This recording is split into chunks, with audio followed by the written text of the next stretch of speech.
নমস্কার বন্ধুরা, চলুন আজ বানাই পুজো স্পেশাল রস বড়া। এর জন্য প্রথমে 100 গ্রাম মতো খোসা ছাড়ানো বিউলির ডাল একটা বাটিতে নিয়ে 4 ঘন্টা মতো ভিজিয়ে রেখে দেবো। ভালো মতো ভিজে গেলে এটা একটা মিক্সার গ্রাইন্ডারে নিয়ে অল্প একটু জল দিয়ে পেস্ট করব, দানা দানা পেস্ট। তারপর এর মধ্যে একটু চিনি দিয়ে এটাকে ভালো করে ফেটিয়ে নিতে হবে। ততক্ষণ ফাটবেন যতক্ষণ জলে দিলে পুরোটা না ভেসে উঠছে। আমি দেখিয়ে দিলাম যেভাবে করতে হয়। এবার একটু রস তৈরি করে নেবো। একটা কড়াইতে আমি 1 বাটি চিনি এবং 2 বাটি জল দিয়ে তার মধ্যে 2টো এলাচ ফাটিয়ে দেবো। আর রসটা তৈরি হয়ে গেলে তার মধ্যে একটু ঘি দিয়ে দেবো।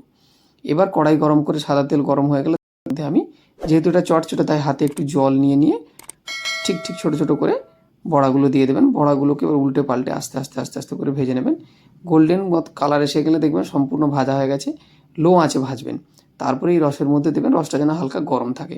ঘন্টা চারেক রেখে দেবেন। তারপর দেখবেন একদম সুন্দর পান্তুয়ার মতো একদম ফুলে একদম নরম হয়ে গেছে। কেটে একটু জিভে দেবেন বা মুখে দেবেন, একদম গলে যাবে। কি সুন্দর খেতে হবে।